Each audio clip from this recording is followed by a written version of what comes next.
Go for it. Well, welcome back, everybody. This is three IT guys episode. What episode are we on? 12. Episode 12, I believe. I'm back from my hiatus. I am the amateur Mac Ritter. As always, we've got the one and only, the man with the plan, Daryl Alexander, and of course, the resident guru, Jeremy Lyke.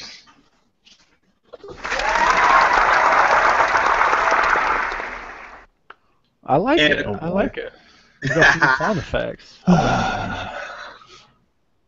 All right, I forwarded the link. I'm still waiting for Daryl to get one of his beats to put in the beginning of this thing.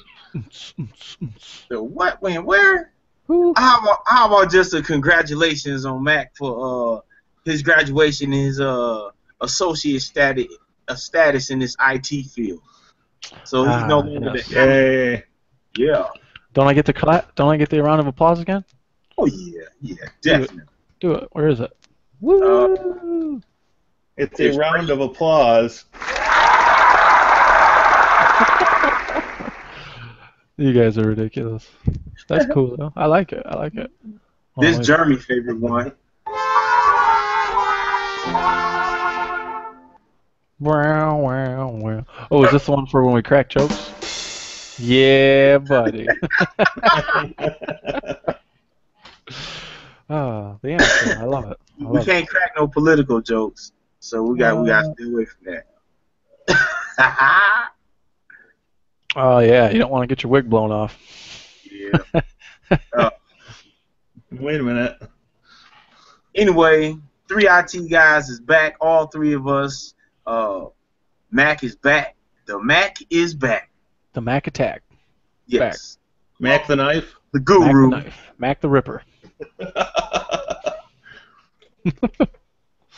Oh, where am I going? What's our first topic for tonight? I don't know. Who's going first? Who's on first? Not me. I told you I don't even have a topic yet. I'm working on it. I might just chime in on one of your guys' too. I didn't. This devil dog did not come prepared today. So. All right, Daryl, why don't you go first? Okay, I'll kick it off. My first topic is internships and why they are useful. Just recently, I got accepted for an internship with Strategic Security that's ran by Joe McCray, and it's a year-long internship to learn about web penetration from both sides, both from the GUI side and also the command line, the terminal side. So far, what I can speak about is I'm going to be dealing with Windows and PowerShell. I'm going to be dealing with Linux, and then also overall networking. Just my first couple of days in it, I've gleaned so much valuable information. The intern is unpaid, which goes to some internships are paid, some are unpaid.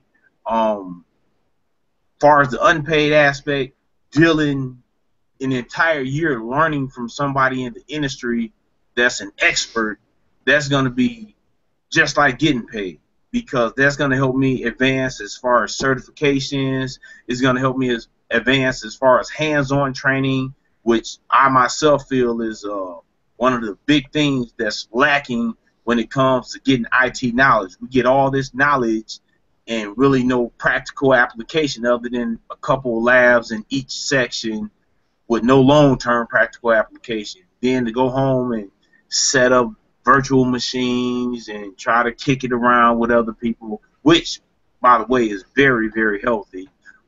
It's still something entirely different than just learning from someone in that specific field and all the different elements within that field, whether it's coding, programming, software applications, troubleshooting, whatever it is. That's going to be the greatest benefit, so that after this year, when I go tell somebody or when I go speak to a client, or me and Matt go do a consulting job and bring the guru along so he can watch us shine, I'll know what I'm talking about. I can reassure my potential client, and also having that knowledge and being able to go in there, I don't have to go in there and be like, well, let me get back with you. And we can go in there and really show our skill sets in the field that we are in. Anybody else? Yeah, I'd have to agree with that. I mean, I'm going through the whole intern thing right now, which, kind of blows, but still going through it, even though I was unofficially promised a job. But the current company that I work for, I'm not going to name any names, but they decided not to renew the contract where we are employed, the school district that we're in. So we're kind of getting the kibosh here at the beginning of the month. So actually, I'm going through my first layoff. So, but it looks like the new guys that are coming in, the new handlers, I don't think I can say their names either right now.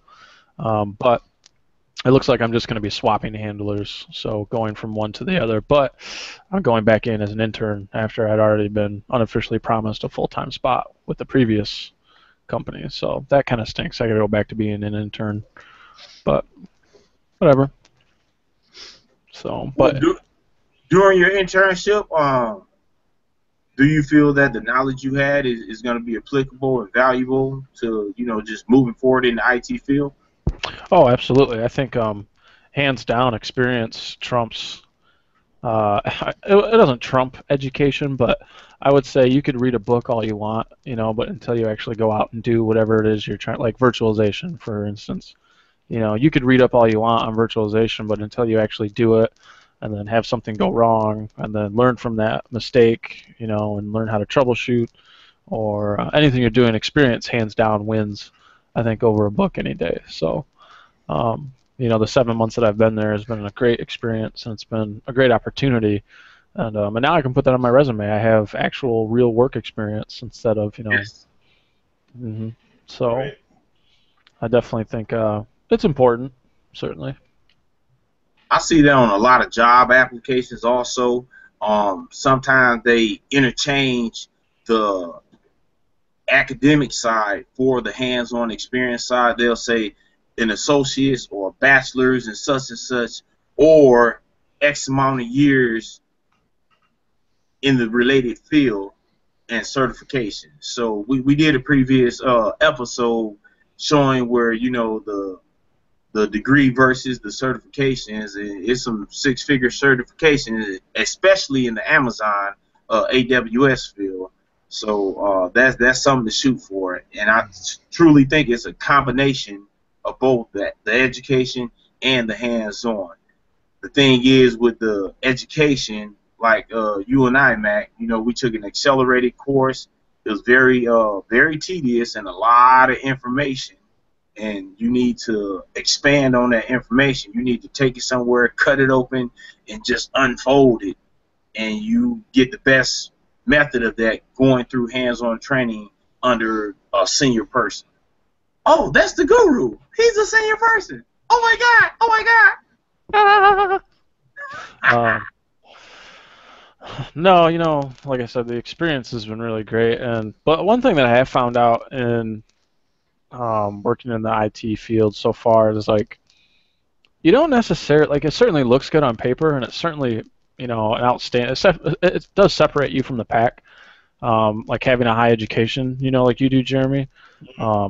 But I've also found that a lot of the times, I see some people getting taken into some pretty nice jobs without having like a bachelor's or a master's. As long as they have certain certifications, it seems like they're able to at least get their foot in the door. You know what I mean? Sure. And that's the one thing that I like about our field is like, it certainly looks good and it's highly encouraged. Yes, go and get your bachelor's or even go on and get a master's and do all that. But it doesn't mean that you can't get a job if you don't have those things. So that's the nice thing about our field. Right. I certainly like that. You're not completely now. Of course, if you're coming out, with less than an associate's or just an associate's, you don't plan on getting 75 to 100K job a year. You're not going to land that six-figure job right out of whatever small program you went through. I mean, if you're some whiz, then sure, maybe you could. But I mean, for your average person, at least that's the way it is at our school. I was talking to somebody and they said some of the students just have their expectations are too unrealistic. And you're not going to come out of this program making six figures a year. I mean, that's just that's how the cookie crumbles. Right. So, but no, that's one of my favorite things. Is like you don't necessarily need to get at least to get started. You don't need to have a big degree. just to get your foot in the door. It's certainly encouraged, but and you can go farther with the more education you have. But just to get started, you can start off with the bare minimum credentials, and then at least get your career going. So I like that. Okay, is it my turn now? Oh, sorry. Go for it. Okay. The thing that I wanted to add to the whole thing is, I did have several of my current students actually sign up for the Joe McRae thing as well. I've known about Joe for a few years now, and I've been a big fan of the stuff that he's had. I don't know if he directly posted it or if it was posted as just because of him being at DEF CON, but he's had several videos, or there are several videos of him speaking on YouTube, and he is just a wealth of knowledge. I cannot speak high enough of the guy. Never met him in person, but he's just impressed me to no end, and that's why I jumped on sending everybody the information, the lead on this internship program with him, because for what is it, like 10 hours a week of volunteer time or donated time, you get some pretty interesting perks at the end of the thing if all goes well. Yep. So, I just felt that was a way to help set students up, and some of you graduates up for getting somewhere quick by going through something like that. So that's my 2 cents. Well, hats off to you. But your hat's still on. You have to take it off. There you go. Now you need the Starman sunglasses, and you look like Bootsy Collins from P-Funk. Oh, my Lanta. There we go. So we just went down the rabbit hole. And now you kind of look like Stevie Wonder. Oh, my. That's impressive. Can you sing Superstition for us, Stevie?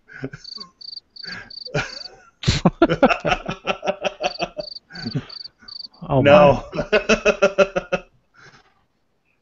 So, okay, on to the next topic.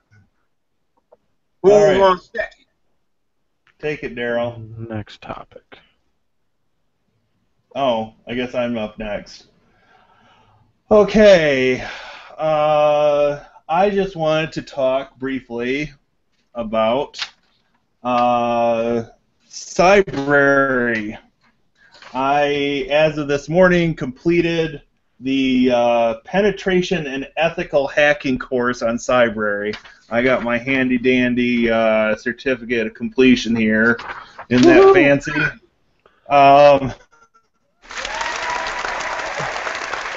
Woohoo! And I still got to go back through the notes at least 1 or 2 more times, but it was a fantastic course.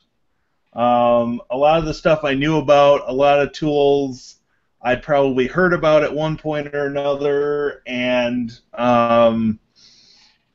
never really used them all that much. So it was nice getting a little bit of a refresher on that kind of stuff.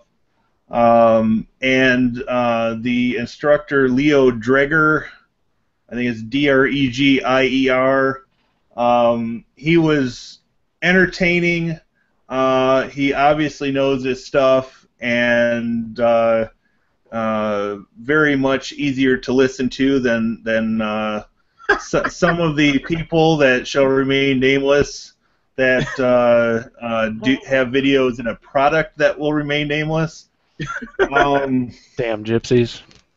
So I would recommend that course.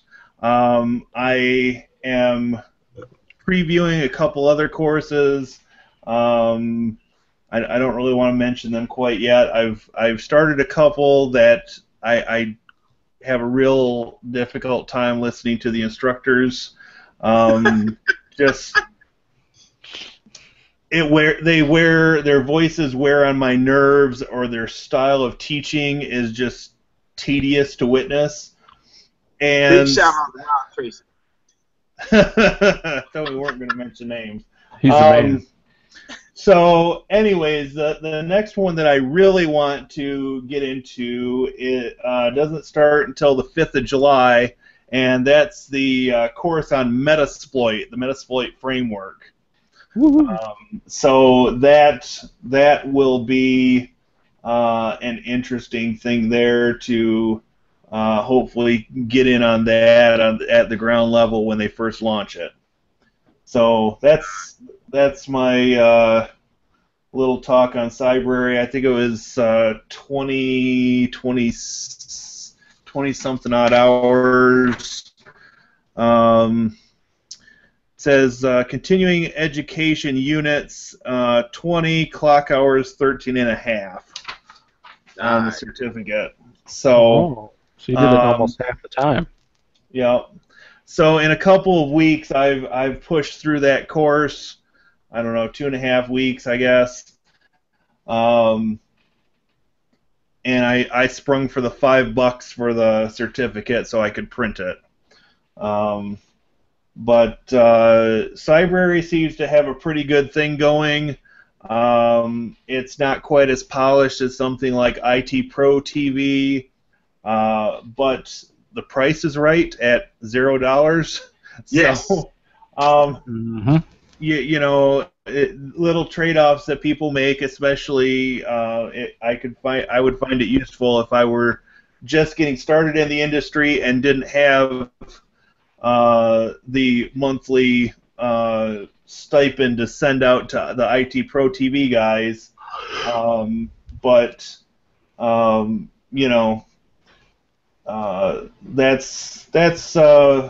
That's my feelings on Cybrary at the moment. It'll be interesting to see if my opinion of them changes at all after doing the Metasploit course, which starts in another week or so. A little over a week.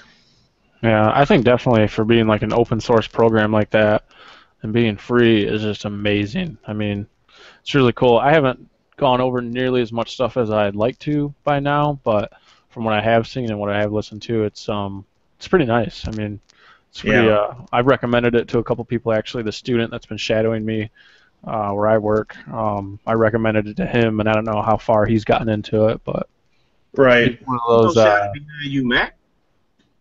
No, not today. Not today, but no, he's a really smart kid. I mean, he's really, really sharp, but he's definitely one of those kids that, like, he doesn't want to start at a good foundation. He just wants to go straight to the top, and it's like, like I asked him what like AC/DC stood for the other day, and he was like, I don't know. Like, it's a band. Yeah, like, he's like, you mean the band? Yeah, he did say that, you mean the band? And I'm like, from Australia. Oh, I was like, no, fool. And I'm like, dang, man, alternating current, direct current, like. And he's like, oh, you mean that? And he's like, well, what's the difference? And I was like, oh my god. So it's like, I started making like little questions for him, little questionnaires for him, but then he didn't do like half of them. So I was You like, should all have right. told him you need a rectification circuit with some Zener diodes. No, get all that loud noise. No, I was just wanting to like show him really like the basics, but he's not really into it. He wants to like hack the Pentagon or something, and I'm like, dude, I'm not the guy to show you that. And even if I was, I'm not going to jail anytime soon. So Right. Yeah. I'm not gonna get locked in a little shack somewhere in Guam. I'm very comfortable in the United States. Guantanamo. I like my country. I don't agree with everything the country does or doesn't disclose, but I like my country very much. There you have it. Okay. What's our next topic? Your next one is your study with a buddy. Study with a buddy. Oh yeah, Study elaborate with a on buddy. that. Now, unlike before, which some credit need to be shoved, just a little bit of credit to Jeremy. he originally had this topic, study with a buddy. I liked it so much I usurped it. Yeah. You liked it so much you stole it. You took it right out from under him. I usurped it. I did. I just usurped it. That's all. But study with a buddy. Jeremy put that concept out there. When I seen the title "Study with a Buddy," it might already be out there. I don't know. Maybe he's seen it, but I got it from him.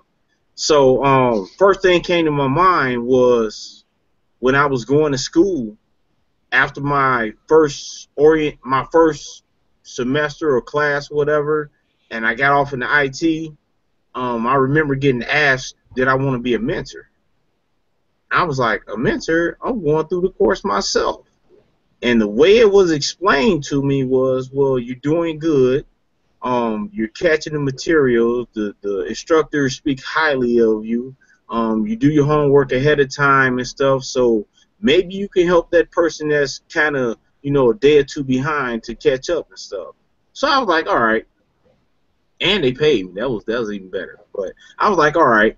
So I got introduced to a classmate that had changed careers. He went from the medical field to the IT field. And the guy was like, I don't know how I'm going to catch up. And I told him, I said, well, if you put in time, I'll put in time. And he put in time. And he graduated. Bravo. Hats off to Potato.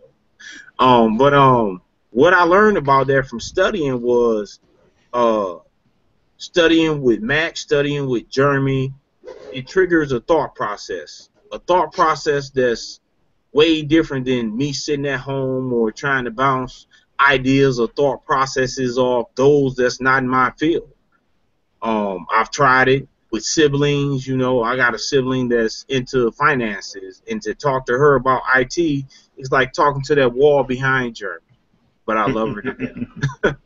So studying with a buddy is very unique. Whether it's a two-way mentorship, whether you're bouncing ideas off. I go study with Jeremy, and he has more knowledge than me, but I might say something, look up something that might trigger a thought process in him. Some of the stuff we're working on for future demonstrations with our own different little lab setup in virtual environments. It triggers us to research stuff for different software programs and whatnot. I'm studying with Mac. We studying some stuff off Cyberry.it on the some of the A+ certification stuff and things like that. So it's very, very unique. And in college, they have like a couple types of learners, whether you learn kinesthetically, hands-on, you can learn through reading, you can learn through visual, audio, kinesthetic, and I can't recall the last one. But either way, find somebody to study with. I feel you retain more information, you bounce around ideas, that time is spent around the curriculum you're studying opposed to trying to watch TV and study. I used to have cousins in high school used to try to study and watch a basketball game. And they don't want to miss a shot. They don't want to miss Michael Jordan dunking. And then they look down at the book for 2 sentences. And I'd be like, wow, that's why you had to go to summer school. And in studying also, it's an acronym called SMART. S-M-A-R-T.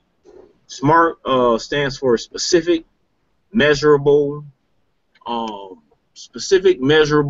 achievable, realistic, and time-bound.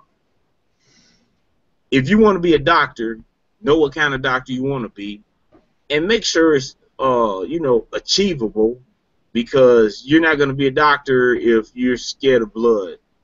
You're not going to be a doctor if you can't pronounce acetaminophen or hydrocortisone and stuff like that. You're not a doctor if the sight of taking a scalpel and opening somebody's skin up is going to make you throw up. Realistic. Like me, well, I want to be the president of the United States. That's not realistic. Maybe for Mac, not for me. Well, 30. You got to become 35 first. Then you can start shooting. Man, that's some bull honking, man. I don't even. We said we weren't going to talk politics on here, man. I don't even want to get into it because the whole thing just makes me angry. All right. So, and then the last one is time bound. Having time limitations puts things in perspective. Don't say you want to be a astrophysicist and give yourself 50 years, because by then, right. I said I want to be in the IT field, and a year and a half later, I'm in the IT field. I'm a IT business co-owner. I'm an IT intern for somebody, a major player in the game. So my time frame for being in the IT field and being, we're going to quote Mac word, being, what's your word? What? Relevant. Yeah, Staying being relevant? relevant. Yeah, You better stay relevant before you become irrelevant. right. So that time bound, that's a big factor in it. You know, place all your goals within a specific time frame and kind of map it out so that you can stay on track and not get behind. Anybody else want to chime in on that? Ooh, excuse me. Oh, that's a chime. Sorry, I'm tired. We always do these at night, and I always get tired around this point. But anywho, no, I think it's good. Like I remember when you and I were going through some classes together. Like I definitely, when you graduated and moved on, I certainly like I had like I think 1 or 2 classes left in the diploma program anyway. But like those were some of the hardest classes I've ever been through because, and even like the more classes because I didn't really have anybody to really bounce ideas off of like you and I did. Like you and I, we got in and we dug in deep and we were like ticks. We got into whatever we were doing and we exploited everything about it. We figured out how it all worked and what we could do and what we couldn't do, and we troubleshooted and we played with it, made mistakes and learned how to fix things. But I didn't really have anybody to do that with after you completed your program and moved on because I started a few months behind you, and then even in the associates program, it was hard because there wasn't really anyone else there that I was really keen on doing that with again. Like I guess there might have been one other student in there, but he's like Rain Man. He's on like a whole nother level, and he just makes me mad how smart he is. So, but no, nobody else in there really. I never really clicked with anyone else like that to really want to get close to and study with like that. So it kind of stunk because I didn't really have anybody to push me or motivate me like that. So I was kind of like, all right, I'll get to it. But well, so and I don't think they did any favors when they scheduled your IT class at 7:45 at night, and you had to go through the Gen Ed class before that, and by the time you got into the IT class, everybody was just kind of tired and burnt out because a lot of you guys were working during the day. So I guess the change that they've got in place now, where they start the IT class, we start at 5:30. It's nice because I've been keeping open lab hours after class so that people can stick around and work and get some of that time in working on stuff and experimenting and whatnot.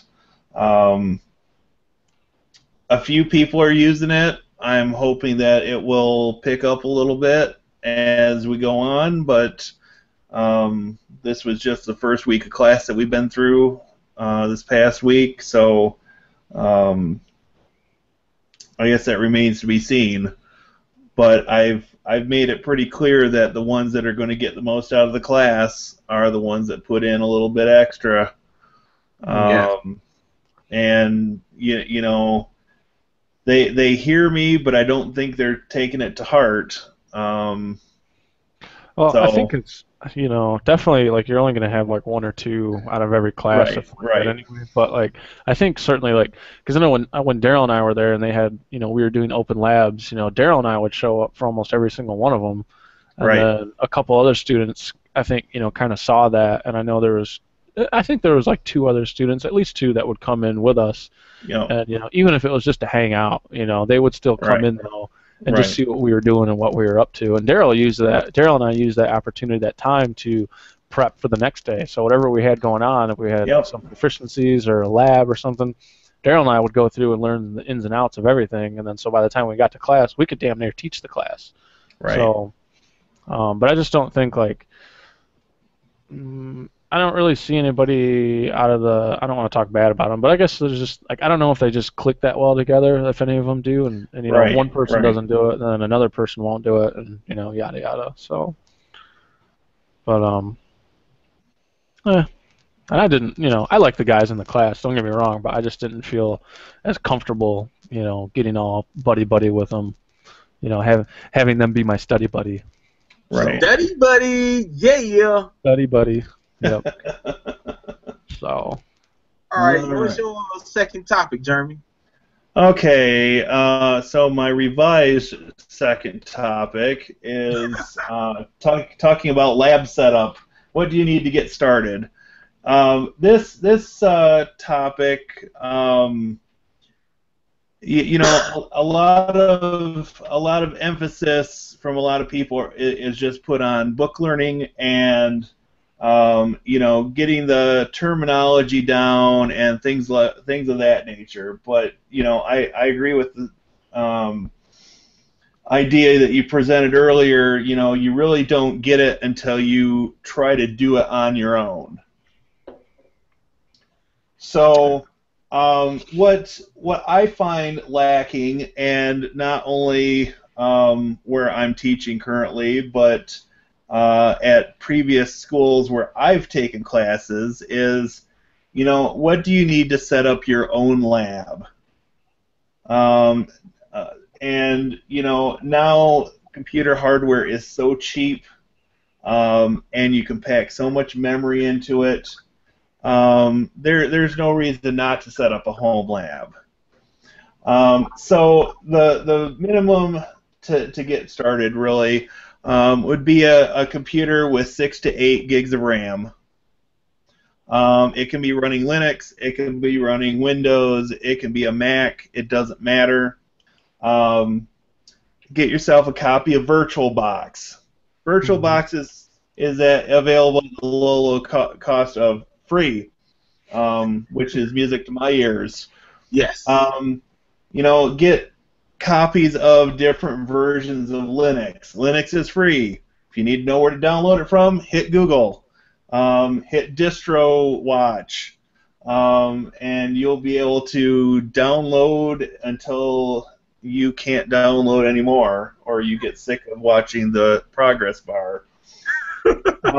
So the last one, or the last item I've got on here is, so you know, testing with Windows or testing with Linux and learning that is all and good, but what about Windows?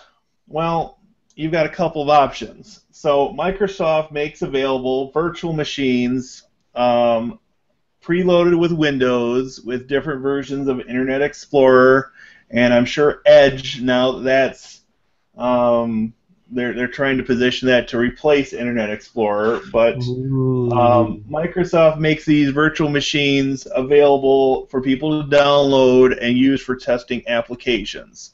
Well, you could grab those and use them for other types of testing as well. So that's one option. The other option would be to register an account with Microsoft TechNet, which is free, and you would be able to download current and technology preview versions of a lot of their software. I'm talking, you know, Windows Server, Windows 10, you know, SQL Server, different things, different products that they've got available. Now, the caveat here is, you know, again, it's going to be a trial version, so, you know, every 30 to 60 days, you're going to have to reload that VM and, you know, start from scratch. So, this is one of those places where when you go to set something like this up, you want to take copious notes on how you're setting it up and be able to duplicate it if necessary at a later date if your 30 or 60 days expires and your testing isn't done. So in a nutshell, that's an easy way to get started with your own lab. You could buy used hardware off from eBay and put some extra RAM in it, and you would have a decent computer for running virtual lab stuff on. So there's no need to go out and buy a brand new box, but if you're so inclined and you have the finances to do so, go for it. The biggest benefit that you're going to get is that the newer stuff is going to be more power efficient. It's not necessarily going to impact the speed that much on a lab environment. It's not like you're going to be testing games or anything like that. The idea is that you just need these systems up and running, and then you can test various aspects of them, whether it's testing some configuration or testing, for pen testing or, so that's something that I think people need to think about. I think more emphasis, and I've started putting more emphasis on this, but I think more emphasis needs to be put on things like this early on in a student's program if they're doing a formal education. There are a lot of videos out on YouTube that will walk you through step by step. Okay, this is how you install VirtualBox, and it will tell you every little detail you want to know, and then installing a virtual machine on top of that, and it will take you through every little step and configuration option. And actually, the documentation for VirtualBox is actually pretty good, which I can't say about a lot of documentation, but it's pretty thorough. Yeah, and it's not too boring either. I've read through bits and pieces of it, like trying to find some information, and I actually found it very helpful, and actually, not just, it doesn't look like a robot, Right. wrote it. So, right. It's actually pretty neat. Daryl, you have anything to add to this? Yeah, you mentioned gaming. I had two previous potatoes at the potato factory. They thought they needed to buy literally like a gaming computer with gaming components, processor, whatever, for a VirtualBox. So I want to just reiterate that you said it can be fairly cheap. You gave the amount of 6 to 8 gigs of RAM. Yeah. Some people, they was getting carried away like they was finna do some gaming. I was like, no. That's when that was before what's name got bought out. Was it Newegg or what's up? Tiger Direct. Yeah, Tiger Direct. Oh man. Dude, we got taps on here. That's all I wanted to add. A lot of people think them expensive, gaming computers and stuff. No, you don't need that. Don't do it. Save your money. Buy some pizza or something. Pizza? Everybody likes pizza. Yeah, if you're doing virtual labs, you don't need a gaming machine to do it. I mean, with all of what I've said, the rule of thumb in computer components is more is better. So if you've got the financial backing to do it, yeah, deck it out with 16 or 24 gigs of RAM if your system will support it. There are, not necessarily with VirtualBox, but if you go into paid desktop hypervisors like VMware, you can get some pass-through acceleration on systems that have a higher-end graphics card. Is it necessary? No, not really. You can take advantage of some of that stuff, but I've never found it necessary, and it's just an added expense. Mm-hmm. So, that's the bottom line there. It's I mean, myself, I use hand-me-down equipment just as well as stuff that I've purchased new. And I figure, well, if I can set up some sort of a Linux on it, then I'll mess around with it. I'll put it in the lab. I'll try different things with it, or just try different versions of Linux on it, and just to be familiar with the 295,000 versions of Linux that are out there, or whatever the number is this week. They're not all that different. A lot of them share a lineage, but every time there's a different variation, there is the possibility for different bugs to creep in, and one version may run great on your software, and another version may crash every 4 or 5 minutes. Oh, that's the joy of playing around with developer stuff. I mean, right. You get to kind of find out what works, and if you're a nice guy, then you will write the developers back and tell them, like, hey, this crashes when I do this, or it seems to excel when I do that, yada yada. Right. And that's what they're looking for. But really, Absolutely. if you're looking to get into like VirtualBox, like, okay, this is an old Toshiba laptop that I bought like in 2009. And it's got a dual-core Intel whatever on it, and 4 gigs of RAM, and it's plenty to run like a Linux distro on it and a VM. It doesn't run so perfect, it doesn't run blazing fast, but it works enough for me to get into a terminal, and that's how I kind of got started doing just some basic commands and moving some files around and getting familiar with Ubuntu. Yep. That's how I got started. It doesn't run great, but it did what I needed it to do. So, you definitely don't need to go out and like buy a decked out system just to run VirtualBox on. Not at all.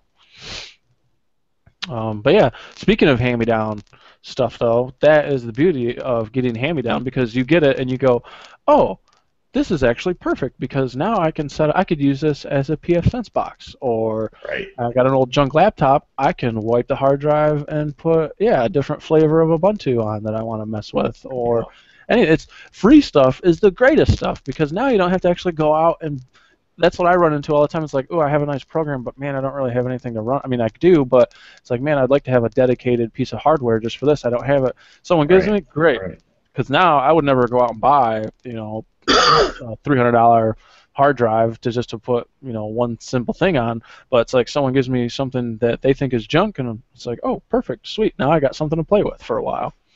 So nice. Hand-me-downs are the greatest. It's like when you were little and you got the hand-me-downs from your older siblings or cousins, like the clothes, like, ooh, I got a whole new wardrobe. Who cares if it's got a barbecue sauce stain on it? I couldn't get no hand-me-down. I'm bigger than my siblings. And I was the oldest, so. Oh, well. Sucks to be you guys then, I guess. All right, Daryl, you ready to move on to your next topic? Raspberry Pi. Raspberry Pi? Take it away. Pie. Can I have ice cream with mine? I want to touch, going on a little bit beginners, but also intermediate level. The Raspberry Pi. It's a link. www.makeuseuse.com/tag/10 Raspberry-Pi-projects-beginners. For those people that want to be a little bit more innovative and want to do things like work with Raspberry Pis and format Raspberry Pis for different things, there's 10 projects on there. We got Raspberry Pis, one of the things me and Jeremy was talking about was customizing video games. They got a little video game project on there to do retro video games, and they also on YouTube is one where they get the little console table from IKEA, and it's pretty straightforward. You have to order the joystick and the buttons or whatever, but those little projects is good for parents to do with the younger children that's in the IT. It covers not only the hardware aspect, downloading, installing the software aspect, and in some of the projects you also got some simple coding that can be done. So if anybody tinkering in that field and you want to do something, I would say get your little Raspberry Pi kit and start working with those projects. What differentiates that from like an Arduino? Arduino is basically once you get the program and it's burnt on there, that's about it, and that's all it can execute. The Raspberry Pi a little bit more flexible. So if you want to get into that, and even at the beginner level, they got some pretty simple projects where you're just gonna download whatever software and install it. I suggest you go check that out, and it's fabulous as a group project also. Anybody else? They're fun to play with, and I don't know how expensive are they now, because somebody was telling me that they are through the roof, and I know you guys got yours for fairly cheap. No, they're $35 still. Yeah. And the whole kit might be $60, and that comes with the box, the adapter, all types of little gizmos and gadgets. I don't know what was it told me, but I asked them if they'd played with any Raspberry Pis yet, and they said, well, they said that they had some 2.0s, but they're looking to get a 3.0, but they said wherever they found it on was like $150 or something. I went, what? I was like, last time I knew you could get them for like $35 to $60 for like a whole kit. Okay, so I am on Amazon.com right now. The Raspberry Pi 3 Complete Starter Kit, 32 gig edition, the Cana kit, which is the Raspberry Pi 3 version of the kit that I got for the Raspberry Pi 2. It has the case, the power supply, the heat sinks, the micro SD card, and they want $74.99 for it. The Raspberry Pi by itself, Raspberry Pi 3 Model B motherboard is $36.86. There you go. Boom shakalaka. So where they were getting $150 from, I don't know, unless they were looking at some ginormous kit that has a bunch of extra stuff that they'll never use. The most expensive kit I see here is $90, and that comes with a bunch of LEDs and a breakout board and different things like that you can start doing projects with. Ooh. But yeah, that's yeah, they're still fairly cheap. I mean, as stock goes up and down, the price is going to fluctuate, especially if you use something like Amazon and you're not going directly through Amazon. If you use one of their third-party sellers, they're going to use that whole supply and demand thing to jack up prices. Oh yeah, because I heard, wasn't it, the education field gets first dibs? I think that's the way it was in the beginning. I'm not sure if that's happening as much anymore, but I know there's always been a limit on how many boards one entity can order at a given time. Right. And I'm not sure if there's still a way for educational institutions to order more at once, or if that applies to them too now. So. Right on, mother father. Wow. Well, yeah, that's all I had to add on my little segment. MakeUseOf.com. Mm-hmm. All right. Raspberry Pi. Get you some. Get you some. All right, so I've got one more topic left, and then we can close this down for the week. So one of the sites that I check on a daily basis, technibble.com. It's a website that is geared towards people starting an IT business, starting and running an IT business. And a lot of times they'll have interesting articles on there. And this week, one of their articles was on data recovery. And they seem to be, in this article, pimping out an open source tool and kind of, well, frankly, they were crapping on some other commercial tools, software-based drive recovery and maintenance tools, and they specifically mentioned SpinRite. Well, I own a copy of SpinRite. I've had pretty good luck with it. I've salvaged a couple of drives such that I was at least able to pull data off for myself and for others. And so I thought, well, just for the sake of argument, I'm going to submit the URL for this article to Steve Gibson, who happens to be the author of SpinRite. For those who aren't aware, Steve Gibson is on every Tuesday afternoon at 4:30 p.m. Eastern Time with Leo Laporte on twit.tv doing a podcast called Security Now. I am a big fan of that podcast. Between the two of them, they are a wealth of information. So I sent Steve a quick email to the show site, and I said,